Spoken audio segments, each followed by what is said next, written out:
And we're live. So, hey guys, this is Carlos Phoenix. We're going to have a special show today, and we are on Retalk TV, which is a page on Facebook where they talk about real estate with Xiomara Medina. And we're going to bring her live in a moment. But first, I want to show off her intro.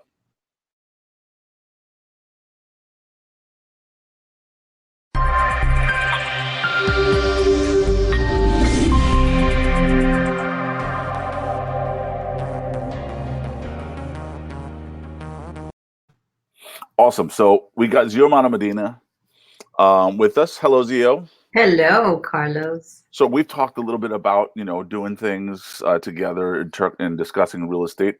We got Robert on already watching live. Hello, Robert. Hi, Robert. So It's funny because usually I'm the one interviewing, and now you're interviewing me. And well, this is a cool collaboration. yes. So Zio does well. Actually, you explain it. You explain to folks what you do with Retalk.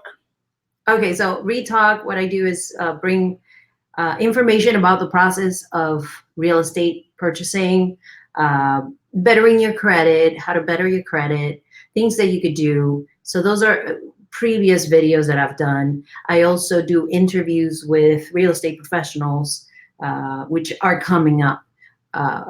So it could be anywhere from bankers to credit consultants to realtors, anything that helps people understand the process of real estate buying, if they're buying their first time home buyers, or if they're investing.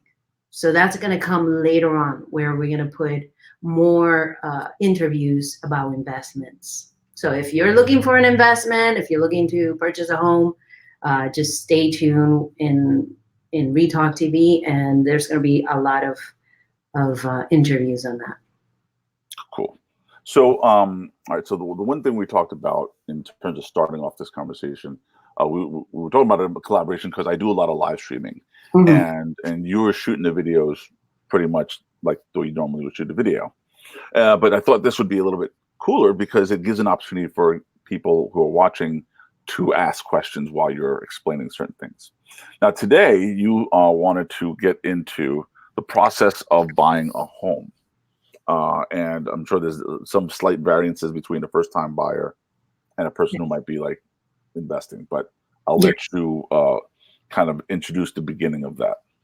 So the beginning process, pretty much the person doesn't know anything about real estate. They have no idea what happens in the process. So my job is to take them from A to Z by the hand and make sure that they understand the process and they're taken care of as far as the interest rate, and they actually get the best. That's the way I like to conduct my business, because my business is big on referral. So for me to take care of the client and the client's needs first, that's just good business. That's just a good business model. So educating the person, to me, it creates later on somebody who's starting to buy a property right now. Later on, could be an investor. So educating the person for me is ideal. That's what I do, and educating them on the process throughout from A to Z is the best way to do it. That's why these live streams help do that. Absolutely. So instead of me having to explain it, I rather have a video where they could come and just get the whole process. Well, we'll just kind of getting the live portion out of the way. Having a live conversation, not only, let's say, me asking you questions, because I'm not a real estate agent, right? So I don't know any of this stuff. But I have purchased a home, so I'm a little familiar with some of the process. So I'm going to be able to ask questions based on those experiences. And then as far as live, it's just interactive. It allows for the consumer to be able to ask questions directly to you, and so on. All right. Now, that being said, starting the conversation, a person now is maybe starting a family, want to get started into thinking about buying a home. We're in New York City, so homes are apartments, and and co-ops and condos and houses. So what should they start organizing in their head before they go to a real estate agent, for example?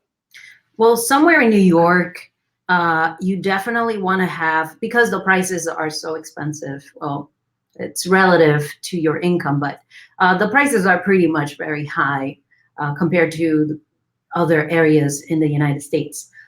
So the first thing that somebody will look at before anything is credit. That's why my first few shows were on credit, how to fix it, how to look at it. You should go into Credit Karma, into your reporting agencies, TransUnion, Experian, Equifax, and just check on your credit and make sure that everything is accurate there. Because the worst thing you could do is go to a bank and then they pull your credit and then they can't pull your credit after that for 180 days. So they have to offer you the interest rate based on what they discover at the beginning of the process. So it's good for you as a beginner to check your credit. Don't be afraid to check your credit, even if it's really bad. You know, this is the US. There's comebacks. There's ways that you could budget yourself, pay off little things, snowball those credit card debt. So that would be the first thing I would say. Check out some of the previous interviews that I put out that give you tips on things that you could do to raise your credit score. And I'm going to be putting more information on that. But the first thing would be that check your credit score, check your credit report.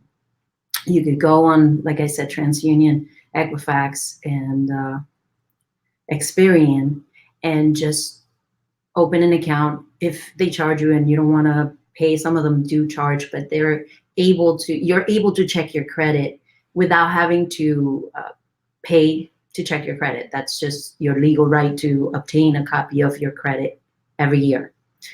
So you could go in there and check, make sure all the information is accurate. Your addresses, sometimes they stay in there forever, so you want to make sure you clean those out. That will bump up your score a little bit. If you have anything that you don't recognize, some people sometimes don't check their credit. So that's something that you want to be able to check before. Clean anything that you have to clean in there, dispute anything that you have to dispute. Anything that comes off your credit, if you dispute it, it's just going to bump up your credit score. So check that first. If you need to pay anything off that's going to bump up your score, Credit Karma has, they sometimes give you tips to increase your score. Follow those tips and get yourself ready credit-wise first. And then I would say, if you need major credit repair, maybe go to a consultant that can help you if you don't want to do it yourself. Or if you don't have time, because let's face it, we're so busy nowadays. It's kind of hard to maneuver everything, especially when you have kids and a life. But there's people out there, consultants that can help you bump up your, clean your credit and bump up the score. So that would be the first thing. Second thing after that is go to a mortgage loan officer like myself, and we would advise you as to things that you could do. I wouldn't pull my client's credit until I was sure that is all good to go. But I work with individuals to make sure I get them there if they're not there yet.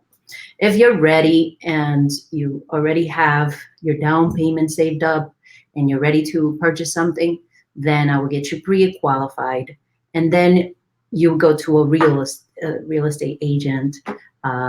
Sometimes you could go to the real estate agent first, and they would recommend someone to do your pre-qualification. But once you have the pre-qualification, that means that you're good to go. And I have a question here from Robert. I don't want to ignore it. I didn't want to call up before. It's on the screen. Yeah. Oh, there you go. Much bigger. wasn't really for me, but I did.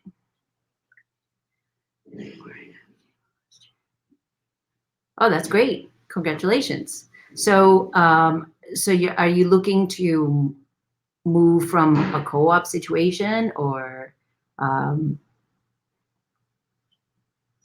you looking to transition?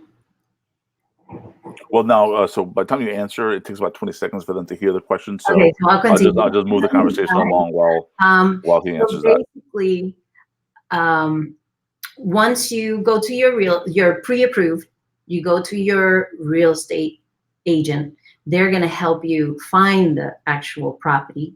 They're working for you, hopefully. No. Yeah, hopefully. No, because sometimes, it's kind of like a conflict of interest, because the seller pays the realtor. So, anybody that's professional, it's definitely going to look out for your best interests, but you got to make sure you have an attorney in your team. Some states don't necessarily require an attorney, but it's always good to have one. I always recommend it, because your attorney is always going to look at the contract, and he's always going to look at your best interest. So you always want to have an attorney, and your real estate agent should be looking out for your best interest as well, which usually they do. Excellent. And then, so we got the fix the credit. Yes. Then they meet someone like you, or they go to their agent, and then get a pre-approval. Then you need to find the property, and the agent can help you with that. Or there's dozens of websites nowadays where you can kind of just look at the neighborhoods, look at the pricing, that type of thing. So let's say they've now chosen the house. They've kind of gotten a little bit of their act together. Go ahead. Just to give you a little bit on house hunting. Okay. So, there's billions of people in this world, and agents are servicing a lot of people. So don't just rely on the agent to bring you stuff. You have to actively kind of look, go on Zillow, check out the neighborhoods. There's a bunch of websites that you can look into. The city data. City data is one of them. If you Google city data, it should come up, and it gives you all the data about that place that you're looking into. So is that the name of the website, City Data? City Data, yeah. Is that .com? I believe it's .com. I think so. Well, I'm gonna try and see if I can find that. I have to. But I'll let you continue explaining. And there's other websites too where you could check the crime rate. I mean, if you have kids, you want to make sure you bring them to a good neighborhood. You could check the schools. There's greatschools.org, I believe it's called, where you could check the rating of your school. And Zillow and a lot of these companies nowadays, they will give you, like Realtor.com, Zillow. They will give you the school a score. And you want to make sure your school, for your kids, your school is relatively high if you want them to learn something, So check the schools. Also, because you're coming into purchasing your first home, but you also want to make sure, usually the first home is not going to be the home that you're going to be forever. We usually tend to move every 7 years, 5 to 7 years. So yeah, that's it. City Data. Okay, so City Data has changed to USA.com. So I'm going to update that information. Okay. Yeah, that's the beautiful thing about live. Yeah, you can just look for the stuff up. So make sure that you get a good school district, and that's why those school districts, the property values will go up and be a little higher because they're desirable. And guess what? When you're ready, you might not care about it now. Maybe you're single, you don't have kids, but when you're ready to sell, it just makes your property ideal and more desirable, because most of us have children. So those are things that you want to look into, do some legwork, see what you like, make sure that you don't compromise on things that you need, because then you're gonna hate the home if you don't like certain things about it. But you also have to make sure that you don't go over budget, because the worst thing is to have somebody who wants a castle for 200,000. That's like impossible in New York. But so you have to be realistic on what you could afford. I also have videos that teach you how to come up with the budget, how to know what you qualify for, how to calculate according to your income what you qualify for. So you can check those out. And Robert has more stuff in there. Well, we'll get to the comments in a moment. So we'll try to keep that towards the end. That way we can kind of get the flow of the thing going. Perfect. All right. So that's the purchase. Let me add something to that. So so here's the consumer. They're following the steps like you're saying. But here's what I think would be important for them to know. They don't know what they're going to get hit with. They're going to look at these properties. It's going to be a certain price. They think I can afford that. But what they don't anticipate sometimes is the taxes, the fees, the closing costs, the insurance, all those type of things. So can you review a little bit of that? Yes. So basically, after you find your home and you put an offer in, so my job is to make sure you could pretty much contact me any step of the way, and I will answer any questions that you may have. That's one of the things that I do for my clients. But after you put your offer in, you want to make sure that you get, and you're going to get an inspection, a property inspection, because you want to make sure that there's no things that come up later on that you didn't know about.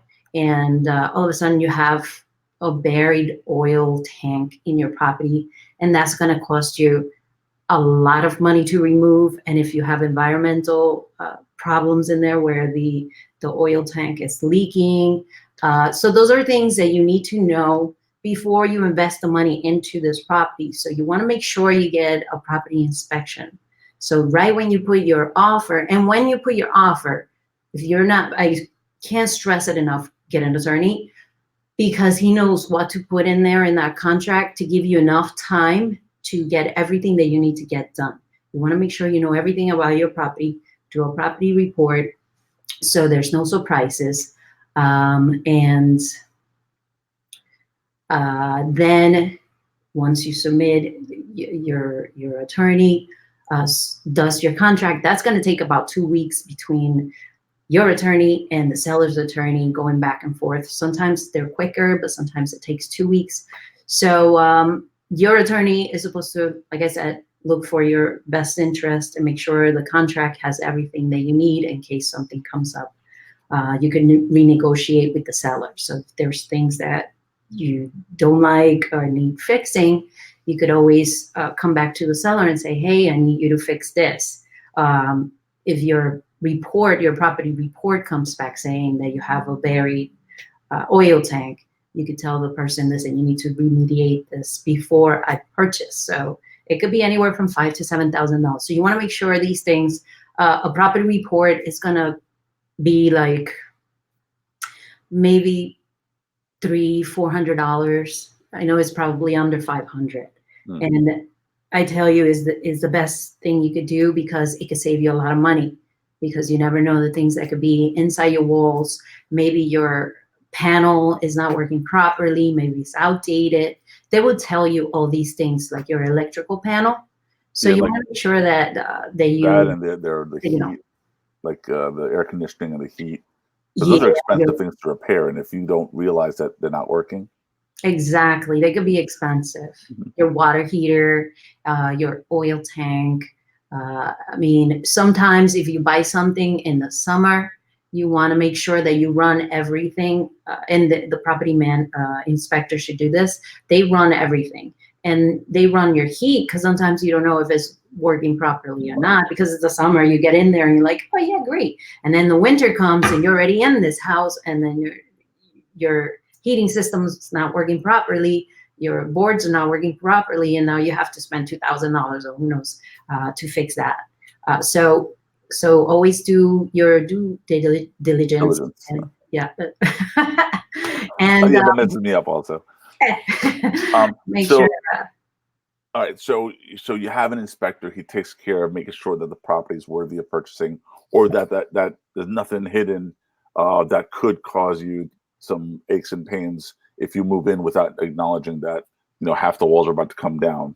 Um, Yeah, uh, and so other things to the consider mouse are infestation in the wall. other things to ask about are uh, Termites. in terms of the house outside of termites and stuff is it using the sewer, or is it an in-ground system, right? Yeah, Because that could be an extra expense because yeah, that has to be emptied out and stuff like that. So that's yes. all part of your monthly expenses if you think about it. Second thing is whether it's using well water or other stuff like that. City water. Another is Well, for the most part here, we're city water for the most that's part true. in the main Um, state. but there might be some people who are outside of the New York area that they would have to kind of think about those things. Yes, and it's very expensive when one of those breaks. Absolutely. And that's an expense that people don't think about. But when you flush, it goes somewhere. And sometimes if you have that system, it collects. It's basically like a box, and it collects in there. And if it's not going, if it's not, it just collects in there. So you have to Empty it out. you have to empty it out. Exactly. You have to get a service. They come and they pump it out.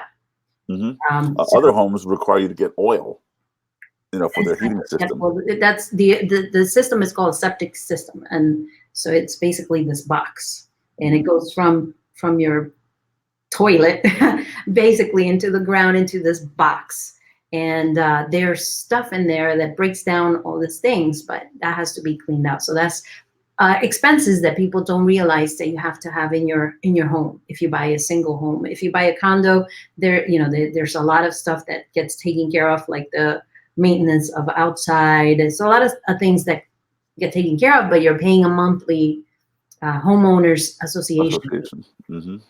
So So like if they're a first-time home buyer, they might never have even known what a homeowner association is. So to give you a little bit of an idea of what that is, it's basically either a neighborhood or a building association. It's basically other owners in the neighborhood that have created a government, unless if it's a new neighborhood, sometimes the people who built the neighborhood will create a homeowners association. But long story short, they are supposed to inspect the neighborhood, make sure that everything is trim and proper, your lawn is taken care of, you're not painting the walls a weird, awkward color, and other things that when you're reading your documentation, there's rules to living in the neighborhood sometimes that you live in. Yeah. So what you're describing, by the way, is a co-op, which is funny that Robert mentioned that he was running a co-op.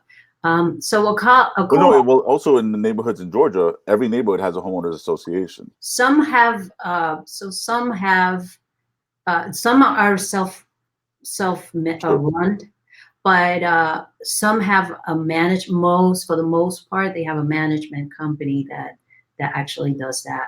So it depends on the neighborhood, like it depends where. Well, to give you an idea, so to give the folks an idea, so there would be a government, and they choose what to do with the money that's collected on the homeowners association. Co-ops sometimes is known for that. So if the person that's running your co-op is not savvy in finances, they could really run your co-op's budget to the ground, and it's known for them to actually raise the of the fees maintenance because of that. Because all of a sudden, wow, we need money for this because we didn't know that this was going to come up or something, and then they're known to raise those maintenance fees, and that's why sometimes co-ops go for a lot less. But that's ones that are not. Well, in my situation where I was in a neighborhood with houses, I was a treasurer to the homeowners association. Yeah, it happens. And what we got to do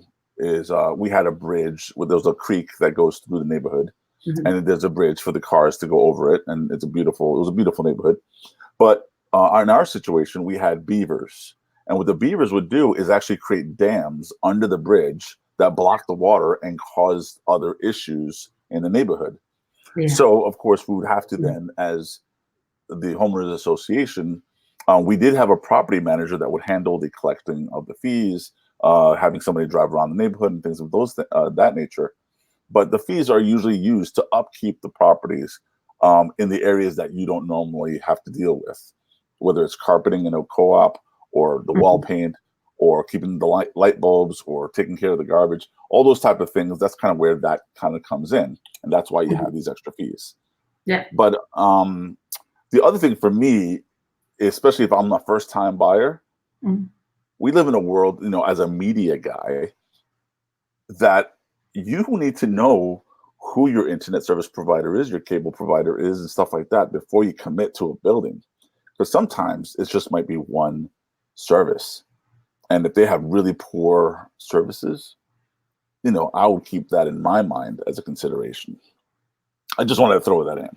Yeah. So Robert said there was a caretaker that would take care of most of the tasks. Yeah. Sometimes they have like somebody, a super, or somebody who actually, you know, takes care of a manager or a property manager, depending on the budget, how big they are. Pre-approval and pre-qualification. Okay, the difference between pre-approval and pre-qualification. So a pre-qualification is just based on the information that is submitted. I do that assessment. But a pre-approval actually goes to underwriting, sort of gives you a bank approval. And that's the difference. A pre-qualification, anybody could give you a pre-qualification. Pre-approval is more solid and taken more seriously. So we do those as well, but you need to submit all the documents that we would require as if we were putting the loan, and then we submit that to the bank. Underwriting looks at it, they approve it, and that's when they issue a pre-approval. So just to add a little bit to that, the cherry on top per se. So pre-qualification basically is, hey, look, you're interested to buy a house. Maybe you already know of a house. Before you go to or if you're dealing with an agent already, they might ask you to say, well, let's see what you get approved for. And if they're not dealing with somebody and you decide to go to the mortgage company directly, which is an option, they're going to say, okay, well, roughly, you know, how much do you make? What do you think your credit score is? You know, nothing. It's very loosely based on information that you should be aware of. Yeah, I look at the tax returns. I look at the income. I look at the down payment, make sure they have the down payment. So the problem is that sometimes you have loan officers that can't say no to people, and they should. No is a very good word. If you're not ready, it's not a definite no, it's a maybe. Let's get there. Let's get you there. So it's just like telling people that are looking to get a castle for cents, you know, it's just getting them to realize, listen, this is what you could get, this is what you could afford, this is what you're making now, and a pre-qualification from somebody who does that type of business is good. But sometimes you have loan officers that can't say no, and they just write pre-qualifications just because I don't know, but maybe they don't know how to do their calculations, or and sometimes it's not even that, but sometimes, you know, we're humans and we may be very close, but maybe underwriting might not approve it.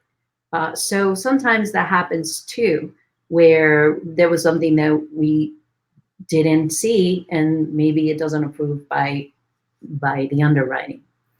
But FHA is a program that it's very, very, how would I say it? It's very forgiving, and you could actually, there's ways that you could purchase a home with 3.5% of the home value, the LTV, loan to value. And it's more forgiving for first-time home buyers. But another thing that people don't realize about the FHA program is that there is an insurance, what is called a MIP, is a monthly insurance that is added that you have to calculate. It's probably about, depending on the mortgage amount, but it could be anywhere from $100 to $300. That's that's something that's added to your taxes, insurance, and your monthly payment. So that's one thing you have to understand, that you have to pay your taxes. And some people don't realize that, and they don't really pay attention to that. And when they get $10,000 or $12,000 tax every month, they're like, whoa, your insurance, homeowner's insurance, that's another expense. And then the MIP. A lot of people don't tell you this, or a lot of people forget to tell you this, but there is that MIP, and it throws a lot of people off, because when they see the closing statements, especially if they've never gone through the process before, they're like, what is this? I didn't know that was that. So they'll give you an amount that is only your mortgage, your taxes, and insurance. They don't tell you about the MIP. So it's very important to understand that. So yes, you're putting less for down payment, but you're paying more every month. And you also have to account that you're going to have expenses in your home that you got to take into account. You know, your lawn, your maintenance in the house. You don't want those shrubs to be growing and breaking stuff. So those are expenses you have to keep in check. So I'm getting a question here. Many sellers won't even make appointments without a pre-qualification. Yes. Agents and sellers don't want a pre-qualification anymore. A pre-qualification or a pre-approval? Pre-approval is needed. Yes. Okay. So a lot of agents don't want the pre-qualification because they don't want to come into spending. It's a lot of time that you spend showing homes, spending your own gas. I did real estate from 2004 to 2009, so I understand your pain. I definitely do. So it's definitely important, but it's more work. So sometimes it's good to compromise. If you have a good relationship with your loan officer and you know that they know what they're doing, then it's good to compromise, because it takes longer for the seller. If they are ready, it takes longer for them to get the pre-approval, but it's good to have it. They're going to go through the process anyways. So kind of to wrap it up a little bit. So in preparation, one, if you are even considering thinking about getting a house, start organizing your information. It's a lot of information. It's coming from random sources: your bank, your pay stubs, your taxes, your licenses. You know, all that information. Start preparing that first. Yes. Take a look at your credit. Take 2 a look years at tax returns. You need 2 years tax returns. You need your W-2s. You need, your driver's license, your social security. But that's just extra stuff. But you definitely need the 2 years tax returns, and that's very important. And check your credit. Make sure your credit's good. To tell you the truth, the FHA program could approve you as low as under 500, but a lot of banks don't like to take that risk because sometimes banks sell loans in the secondary market. So they want to make sure they get a loan that's sellable. So they want to do loans from 620 above. So you start getting better rates when you're above 680. But 700 awesome. And over, that's better. So you want to make sure you do that first, and 2 years of tax returns. And one thing that people don't know is that you could have up to six borrowers. Oh, really? So get your friends and buddies and cousins and all move into like a 4-unit home, and so it because so that's a strategy to buy bigger. Yeah, well, sometimes the problem that we're having is that the prices are really high and the income's really low. So if you're making 30,000 or 40,000 a year, that's not going to be enough to qualify in New York for a home. So you have to get together with somebody else. So you could bring your cousin or your brother, your sister, your mom, your whoever, and one person that makes 30, the other person makes 40, the other, that now you have 70, 100. Now you qualify for something, and you could get something that has up to 4 units, and it's covered. Not 5. Over 5 is no. But that's a cool strategy. I haven't looked at that. Yes. Now also look at your financial situation.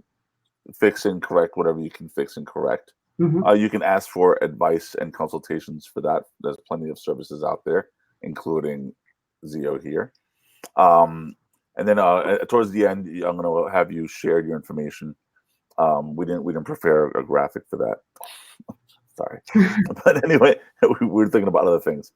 But also look at your personal situation. If you are someone who's single and wants to buy, that's something to consider.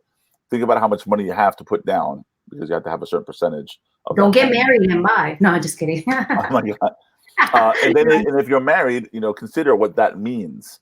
Yes, definitely consider it's half is not yours. Correct.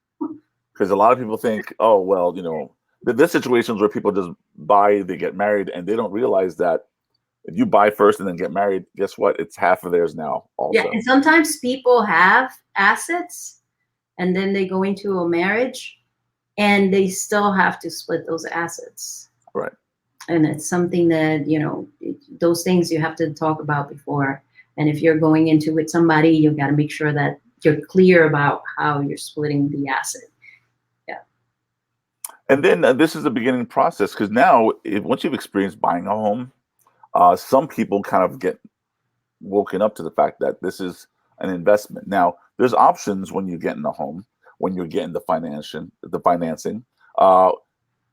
Educate yourself in the loan process in terms of the fact that there's a 10-year loan, 15-year loan, 30-year loans, and that which ones would give you advantages. Usually it's a 30 year for first time, because you don't want to get into something that later, come on, maybe you're doing good now and you could afford to have a higher payment, but then later on you come into struggle times and you know how the market's going up and down. So you want to make sure that like a 30 year is good for a first time home buyer. You want to make sure that you're able to cover the house no matter what happens. Even if you have to go and collect cans or paper trail, whatever, it doesn't matter, that you're able to pay that. Well, here's one last thing. And as far as what I'm thinking, as you're saying this, it's making me trigger. There are people who, like, let's say, might be moving into New York, and they're getting this nice job with a good paycheck.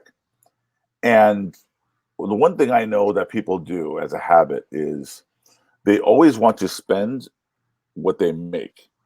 They never say, you know what, let me be conservative and get a smaller place. It's kind of hard because we're in a society we're constantly being fed, buy this, buy that, buy the other. You go on your phone. Even on your phone, you get stuff. And we're consumer society. Is really hard to get away from that. But you have to understand that if you want better things in life, you have to kind of cut down on certain things. How many shoes are you going to have? How many shirts are you going to have? How much of things are you going to, you don't need all that. You have air, you have, get busy. That always helps. Do things that don't cost money, get busy, and take care of your finances first. It's not easy. It's hard. Absolutely not. So if there's any questions that the audience might have based on this discussion, feel free to put them on. We'll give you about 20, 30 seconds to be able to pop up on our screens. And if not, are there any final things you want to tell, or do you have other information that you wanted to share? Robert, are you alone in that big home? That's a big home for you. Yeah, Robert, he's got these massive comments. Acres. But I'm looking for questions. I want to get questions so that we can really add to this video, because you want to be able to try, maybe post it on your website and stuff like that. Robert's like reading a book. He tends to do that. Let's see. You gotta write a book. Okay. So so definitely once I just want to real quick go through the process till the end. So basically, once you get your attorney to do your contract, that's when I come in and I process the loan and the appraisal, which usually people don't know, but the client has to pay for it, and it's usually $500, $600. So the appraiser comes to the property. You did your inspection already. The appraiser comes in. I make sure that the file goes through underwriting before we order the appraisal, because the worst thing you can do is pay for an appraisal and then you don't qualify. Now you're wasting your money. That's not good. So it's always good to have it go through underwriting before the appraisal is ordered. The appraiser comes in. He's the one that determines the value of your home. If the price that you guys agree to pay or to make the transaction, that's the person that says, yeah, that property merits that price, and reports that back to the bank. And that's how the bank determines if they're gonna lend. Well, that's how they know. After the appraisal is done, and one thing I gotta tell people, sometimes they look at the application and they look at the closing costs. It's they look at the loan estimate and they go, ah! Just know that these fees are just preliminary. They're not your final numbers. A lot of people get freaked out about that. So the loan estimate tells you everything that could be associated with closing fees with your loan. Just know that. So when you see that, it's probably higher, way higher than what's going to be for sure. Now at the closing, then you get a HUD. So at the closing, your attorney, the seller's attorney, the seller, the realtor, usually they're the ones present, and you sign the document. You have already put your money as a down payment with your attorney in escrow. And then you go through the process, you close, they give you the keys, and you go home. And then now the work begins. Yeah. So I tried to fit it all in one little line, but so you're gonna fix your credit. Hi, Maitem. Did I say it right? Oh yeah, Maitem Lens. Yeah, she's fantastic. So you get an agent, find the home, get an inspection of the home, get an appraisal of the home, prepare for the fees. Don't get all like, oh my God, and then wait to make sure you get the final numbers before you start panicking about money. Yes. Then you get your close with all these attorneys, and believe me, I've been through at least 2 of them of my own, and it's a lot of signing. So get a really nice pen. Yes, a hefty pen. And then one more thing that I wanted to add, and this is absolutely valuable information for first-time home buyers, is that when you put your offer, there's a thing called, which a lot of first-time home buyers don't know, but there's a thing called a concession. And that's done from the seller. So the seller is allowed to pay for some of those closing costs. So it doesn't all fall on you. So, it's a seller's concession. It's called a seller's concession. And that gives you, on an FHA, up to 6% that they're able to pay into the closing costs. And that's just something that a lot of people don't tell the first-time home buyers, but it's there available. So if you love the home and they don't give you the seller's concession, but you love the home and you must have it, and you don't care paying for everything, that's fine. But if you could save some money, then why not, right? Right. Excellent. So I don't have many questions showing up right now. Robert is recommending a particular type of brand for the ballpoint pen. So I appreciate that. Thank you, Robert. And but then you close on the home, you get your keys, and it is glorious when you first walk into that home and you say, it's mine. It feels good to be able to finally put money in your own pocket. And so another piece of advice that a lot of homeowners don't know is that if you just make one extra payment every year, you're gonna knock down years from that 30-year mortgage. So if you're looking to do higher payments, you're looking to do a 20 or 15, just do a 30 and send extra payments anyway. And you'll knock those 30 years by a lot. It could be 7 years, it could be more, depending on how much you send. A lot of people don't realize that on a 30-year mortgage, for example, the interest rate is almost, if you've accumulated the total of that, is almost double another and home. a half Yeah, of what you're that paying. cost of the house is, depending on the interest rate. It could be more. That's true. So if you're getting Three times. a $200,000 home, the interest rate Will after end up 30 costing years will be maybe another 200,000 plus, depending on your interest or rate. 6, yeah. And then nobody understands. Well, not nobody, but usually first-time home buyers, because they've never done it, they don't think about that. Yeah. And that's massive. So the advice as far as adding the extra payment, you will actually save a ton of that money. Oh, yeah. That's just going to the bank, all Yes. because they allowed you to sign a line saying, "Here, we're going to borrow some money." Yes. So that's good to know. Good to know. And right now it's a good time to buy because the interest rates are really low. So right now is a good time to jump into property investments. Even if you don't have, let's say you don't have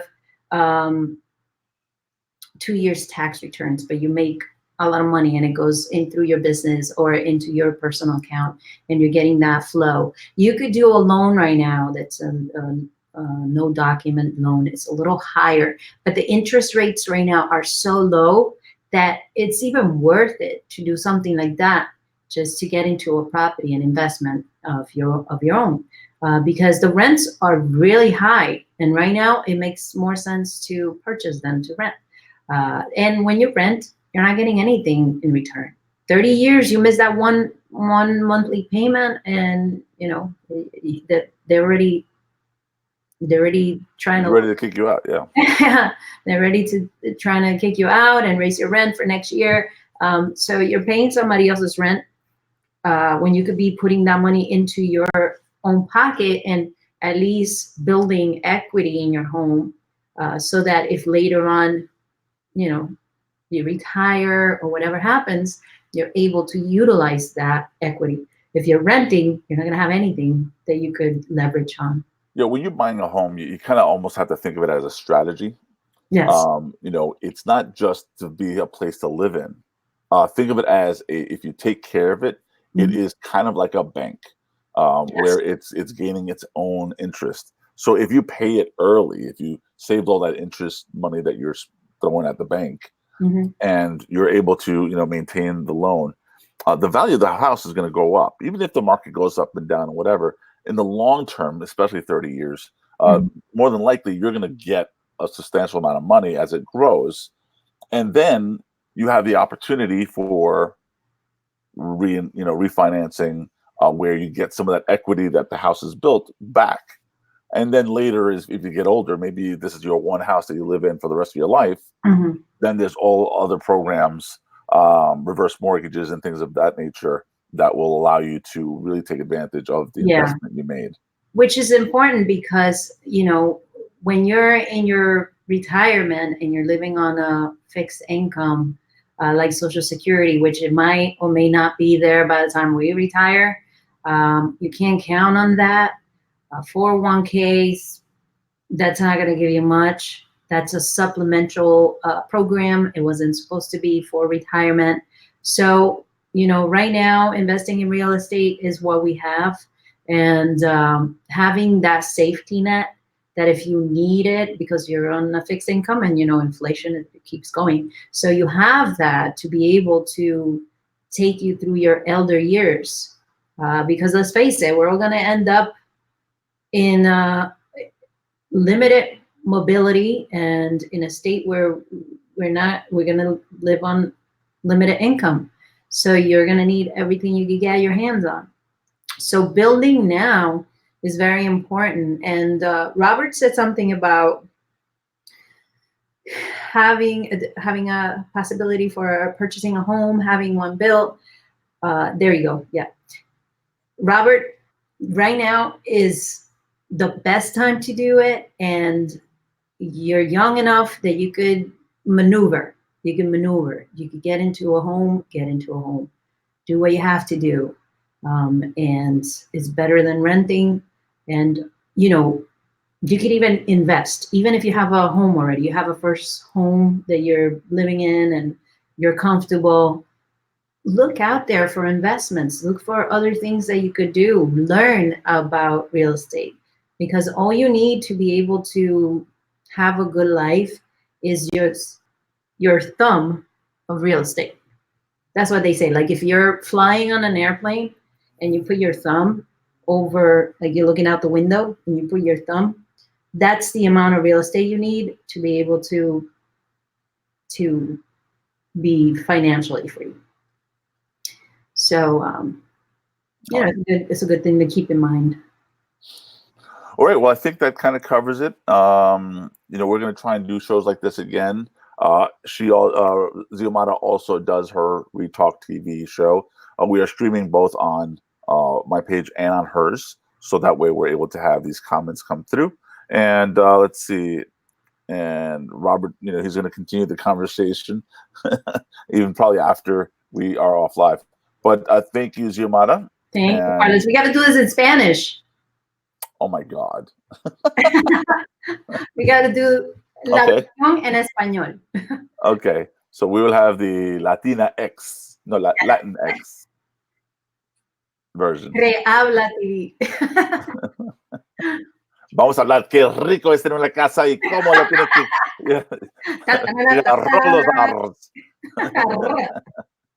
I think it is when I talk about like buying cars. El carro va a estar bien lindo. No, okay, sorry. Anyway, thank you guys for joining. Thank you guys for joining. If you got friends or family that are even discussing getting a house, maybe friends who are just gotten married, a lot of kids who are graduating from college, they're starting to consider this. It's the most important investment you usually do in your life. And sometimes you might make it 2 or 3 times, but as long as you know now what you're doing and you have a little bit of information that you didn't have before, share this video with them and let them know that, it's a great way it's a little bit of resource of information. It doesn't have everything, but it's a start. And of course, Zio, let everybody know where they can find you in case they have even more questions relating to real estate, even if it's not first-time home buying, anything relating to real estate. How can they reach you? So you could go to my Facebook channel, ReTalk TV. You could message me there. Just put @ReTalk TV. That's my channel. You could go to what's my other page? I forgot. My YouTube. Mortgage Gal. Oh, Mortgage Gal. That's right. My mortgage. That's on YouTube and that's on Facebook as well. My page on Facebook is called the same, ReTalk TV. You could call me. I don't know if I should give my number out, but yeah, I guess. Don't call me for crazy stuff. Just call me for mortgages. Going live is new for her, so I don't answer unknown calls. But yeah, go online. Send me any questions that you have, and I answer all my questions. Yeah, so ReTalk TV. My Mortgage Gal is another page that I go to. That's my loan officer page. ReTalk TV is more of the process and just interviews like what we're doing right now. Yeah, there you go. And that's at my US Mortgage Gal. So yeah. I don't know if you want to give the number. Should I give the number? I dare you. Oh my God. I don't know if I should give my number. Okay, 631. Well, normally would have like wait, what am I showing? I should get like another number that goes to my number. It's like a screen. No, but we'll have to talk about marketing strategies on another episode of. I know, right? Come and meet me here. I have a like, but anyway, yeah. So go online and send me your messages. I get them. I go online pretty quite often, but or go to Carlos. You got Carlos. Carlos has got my info. Okay. Well, we'll work out the information later. Yeah, we'll just add it to the comments if necessary. I was going to put it on the graphics, but I'm going to let her, I don't know, sort herself out. Yeah. Anyway, thanks a lot, guys. Again, please share. So this show, she told me just before we went live, 15 minutes, we're done. Oh yeah, I thought it was going to be like real quick, but I guess it's a long process. It takes a minimum of a month. Well, actually, from start to end, it could be 3 months, depending on how long it takes you to find a house.